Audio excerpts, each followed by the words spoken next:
Hello, xin chào tất cả các bạn. Chào mừng các bạn đến kênh Móc Len của Mimi Handmade. Hôm nay Mimi sẽ hướng dẫn cho các bạn móc một cái chiếc túi lưới. Chúng ta sẽ làm những cái họa tiết mũ móc đơn, mũ móc kép rất là đơn giản thôi, nhưng mà hết sức là dễ thương luôn ha. Mình hy vọng là các bạn sẽ yêu thích cái mẫu móc này nha. Nếu mà các bạn yêu thích, các bạn nhớ nhấn like video này giúp mình và bình luận phía bên dưới ủng hộ Mimi bằng một cái lượt đăng ký kênh nha các bạn. Mình cảm ơn các bạn rất nhiều luôn. Và bây giờ chúng ta sẽ cùng bắt đầu móc nha. Với cái mẫu túi này thì mình sẽ móc sợi kim ly ha, hoặc là các bạn sẽ móc cái loại dây sợi nào mà các bạn yêu thích á. Mình chọn màu của màu hồng của sợi simli nè. Các bạn có thể là tham khảo cái bảng màu sợi simli ha. Rất là đa dạng màu với lại màu xinh xinh không à. Còn cái phần túi lót á, thì để cuối video đi mình sẽ nói cho các bạn là size bao nhiêu để các bạn mua ha. Chuẩn bị cho mình kim móc là 4mm nè, cái cắt len, kim khâu len, và những cái nguyên liệu mà cần thiết để móc cho chiếc túi này, cũng như là nguyên liệu cho ngành đang móc len á, là mình có cung cấp đầy đủ hết đó các bạn. Bạn nào mà có nhu cầu móc cái túi này cũng như là mua ủng hộ mình á, thì các bạn có thể là add cái số Zalo ở phía trên màn hình ha. Mình cảm ơn các bạn rất nhiều nha. Bây giờ chúng ta sẽ tạo một cái nút thắt. Các bạn sẽ tạo cho mình một dãy móc xích bằng với cái chiều ngang mà các bạn mong muốn, và cái số đó là số chia hết cho 4 cộng 2 ha. 2, 3, 4, 5.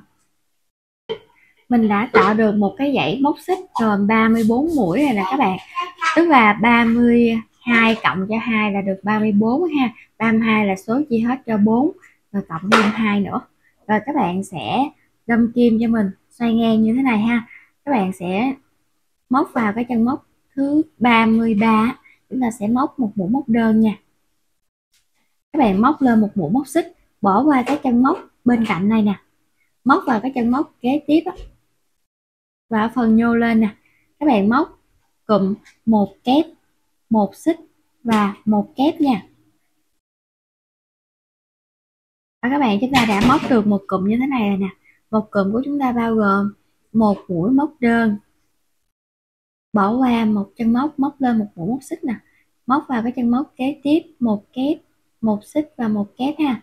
Móc cụm mới thì các bạn sẽ móc lên một mũi móc xích, bỏ qua cái chân móc bên đây, móc vào chân móc kế tiếp một mũi móc đơn, lại lên một mũi móc xích, bỏ qua một chân móc, móc vào chân móc kế tiếp, móc một cụm kép gồm một kép, một xích và một kép.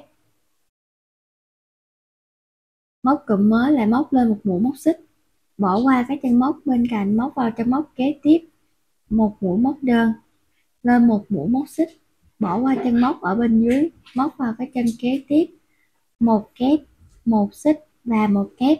Các bạn sẽ làm lần lượt như mình hướng dẫn cho tới cuối hàng luôn nha. Mình đã móc tới cuối hàng rồi nè các bạn. Bây giờ chúng ta sẽ đo ha. Rồi bây giờ chúng ta có được cái kích thước là khoảng từ 21 đến 22 cm nha.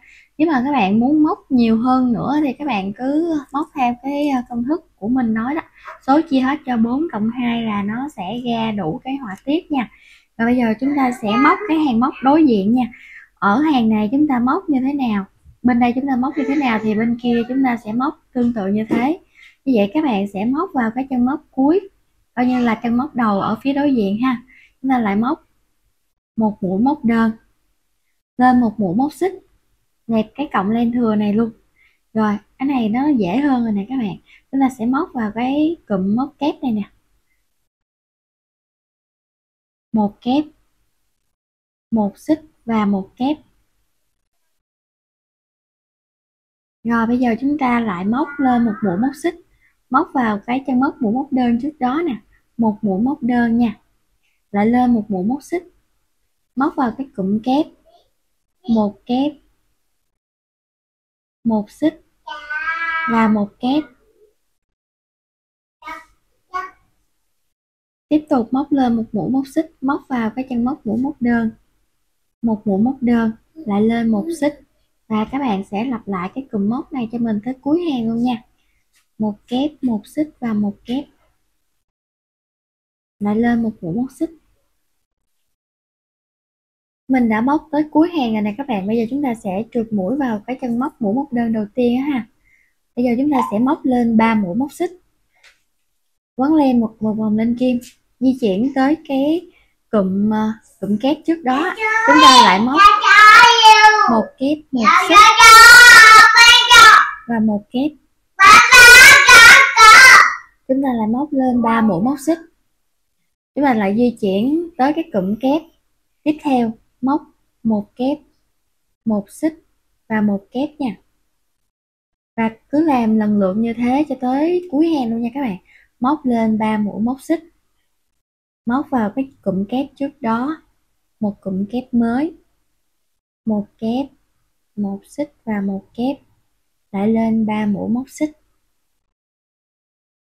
Và các bạn sẽ móc cho tới cuối hàng luôn nha, cứ móc vòng vòng vậy đó.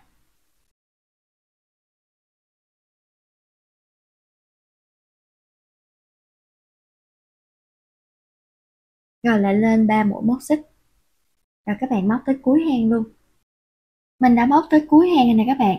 Giờ ở đây là cuối hàng cũng chúng ta sẽ có 3 mũi móc xích này, chúng ta sẽ trượt mũi vào trong móc xích thứ hai á các bạn, trượt mũi vào đây ha. Rồi từ đây các bạn lại móc lên một mũi móc xích, móc cho mình một mũi móc đơn vào đây. Các bạn sẽ lặp lại cái cụm hàng móc thứ nhất và hàng móc thứ hai ha.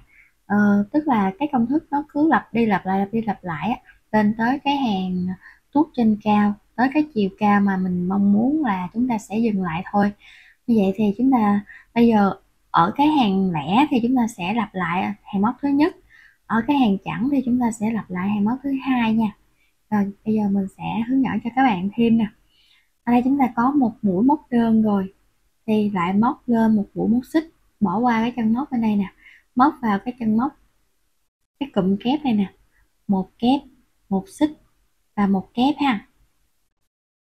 Rồi chúng ta lại móc lên một mũi móc xích.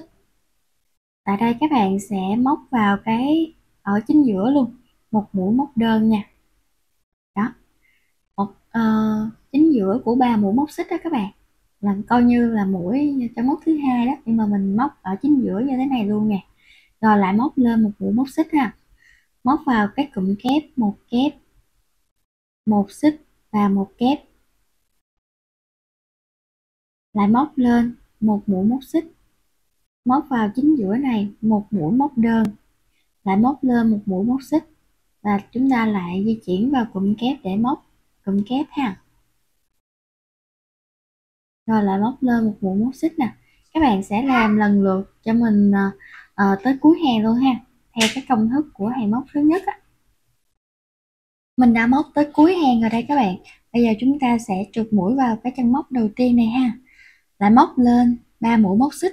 Chúng ta lại móc theo cái công thức của hàng móc thứ hai á, móc lên 3 mũi móc xích này, di chuyển vào cái cụm kép trước đó để móc một kép, một xích và một kép nha. Lại lên 3 mũi móc xích, chúng ta cứ di chuyển vào cái cụm kép kế tiếp để móc một kép, một xích và một kép. Như vậy các bạn lại lặp lại cái công thức ở hàng móc thứ hai và các bạn sẽ móc lên thêm nhiều hàng móc nữa. Chúng ta cứ lặp lại hàng móc thứ 1 và hàng móc thứ hai cho mình ha, tới cái độ cao mà các bạn mong muốn thì chúng ta sẽ dừng lại. Mình đã móc lên hàng móc thứ 15 rồi nè các bạn. Bây giờ mình sẽ đo cho các bạn xem là mình đã móc được bao nhiêu cm ha. Đây mình móc được 21 cm rồi nè. Mình sẽ dừng lại ở cái hàng mà một mũi móc đơn lên một mũi móc xích, rồi tới cái cụm kép đó nha các bạn, để chúng ta sẽ viền lại cho nó dễ hơn ha. Rồi như vậy các bạn sẽ móc hàng móc thứ 16 ha, cũng như là cái hàng viền. Chúng ta sẽ móc vào cái chân móc đầu tiên này một mũi móc đơn, sau đó lên một mũi móc xích, rồi móc vào trong cái cụm kép này nè, 4 mũi móc kép nha. 1 2 3 4, lên một mũi móc xích, móc vào cái chân móc mũi móc đơn này một mũi móc đơn ha. Tiếp tục móc lên một mũi móc xích, móc vào cụm kép 4 mũi móc kép.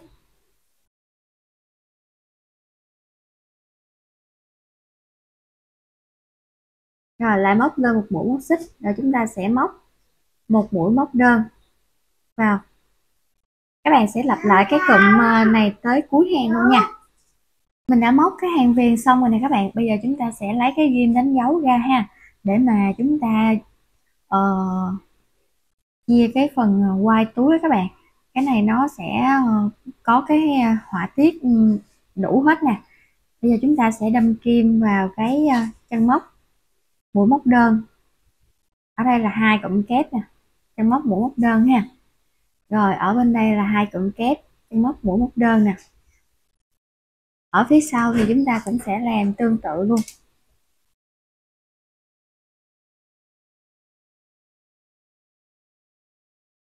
Đây 2 cụm kép, chân móc mũi móc đơn, 2 cụm kép, chân móc mũi móc đơn luôn ha. Rồi vậy là cái quai túi của chúng ta nó sẽ đi từ đây qua bên này.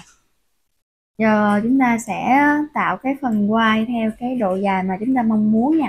Giờ cái len của mình nó nằm ở điểm này.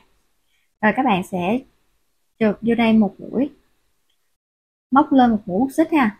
Bây giờ ở cái chân móc mũi móc đơn thì chúng ta sẽ móc một mũi móc đơn, còn cái chân móc mũi móc xích thì chúng ta sẽ móc một mũi móc đơn luôn ha. Sau đó là 4 mũi móc kép này, có 4 chân móc thì chúng ta móc 4 mũi móc đơn luôn.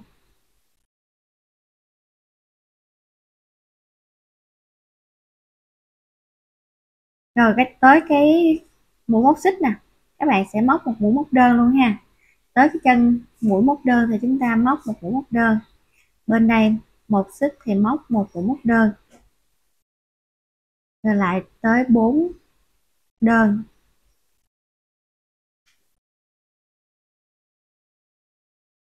Tiếp tục móc vào đây một mũi móc đơn.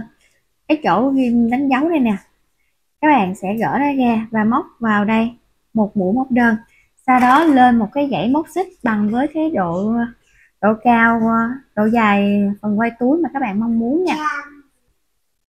Đây mình sẽ móc lên 1 2 3 4 5.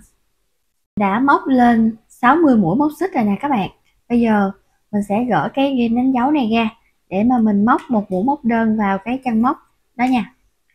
Đây, ở đây mình sẽ móc một mũi móc đơn. Ở bên đây lại là một mũi móc đơn nữa nè. Mũi móc xích ở bên cạnh ở hàng trước đó các bạn. Rồi 4 mũi móc đơn ở cái cụm kép này.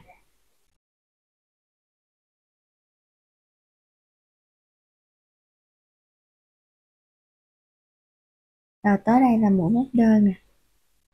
Bên đây là một mũi móc xích là chúng ta móc một mũi móc đơn nha. Rồi tới 4 mũi móc đơn tiếp tục. Và các bạn sẽ móc tới cái chỗ mà chúng ta đánh dấu. Tiếp theo, tới đây các bạn cũng sẽ móc một mũi móc đơn rồi lên 60 mũi móc xích giống như ở phía bên này ha. Sau đó là các bạn sẽ móc một mũi móc đơn qua cái màu tím đây nè. Rồi các bạn sẽ móc những cái mũi móc đơn cho tới cuối hàng luôn nha.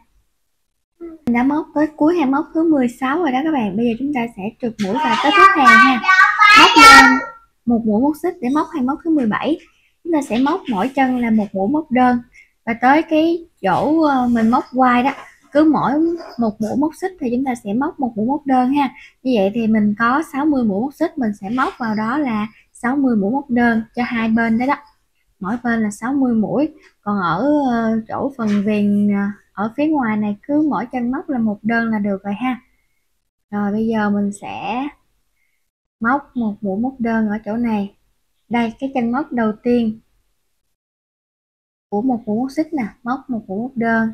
Chân thứ hai một mũi, thứ ba, thứ tư. Rồi các bạn sẽ móc cho tới cuối hàng luôn nha. Vậy là nó đơn giản đó các bạn.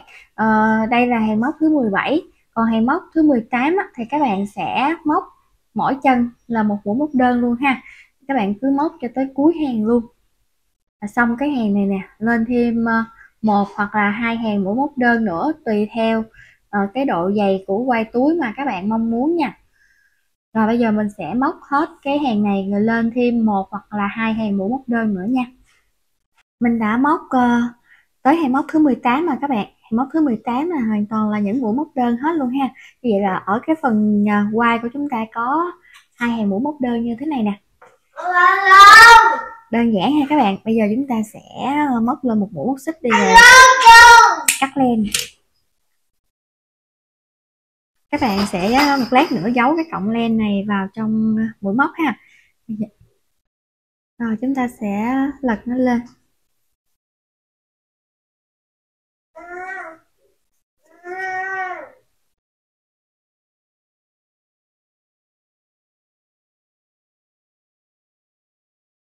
Rồi các bạn sẽ cắt sợi ha.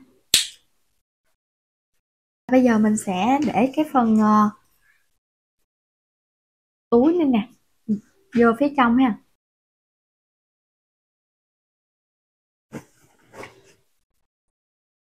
Rồi các bạn sẽ canh chỉnh cái form túi cho nó đẹp luôn nha. Đó.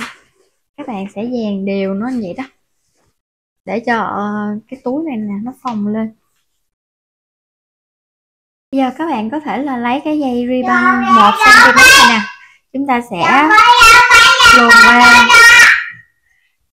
luồn qua ở chỗ cái phần dây đen này ha, hoặc là bất cứ cái chỗ nào các bạn thích, và chúng ta sẽ chừa ra một cái đoạn dài như nè, rồi các bạn sẽ để lên như thế này, luồn cái cọng dây này nè qua phía bên này ha, rồi các bạn sẽ rút nó lại. Nếu mà chúng ta muốn nó dài hơn nữa thì chúng ta sẽ chừa nó dài ra xíu nữa ha. Nè, mình muốn nó dài hơn nữa. Rồi bây giờ các bạn sẽ cột. Đó. Rồi chúng ta sẽ lấy kéo, chúng ta sẽ cắt ha. Nha, các bạn có thể cắt cho nó đều hai bên. Rồi bên kia các bạn cũng sẽ làm tương tự nha. Bên đây thì chúng ta sẽ luồn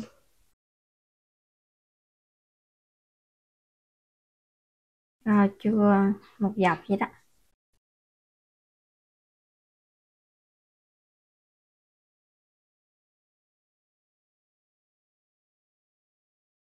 Rồi các bạn cũng sẽ cắt luôn ha.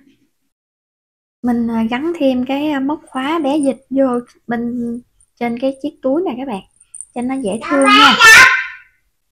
Rồi như vậy là chúng ta đã hoàn thành xong cái chiếc túi lưới với họa tiết đơn giản như thế này thôi nè các bạn.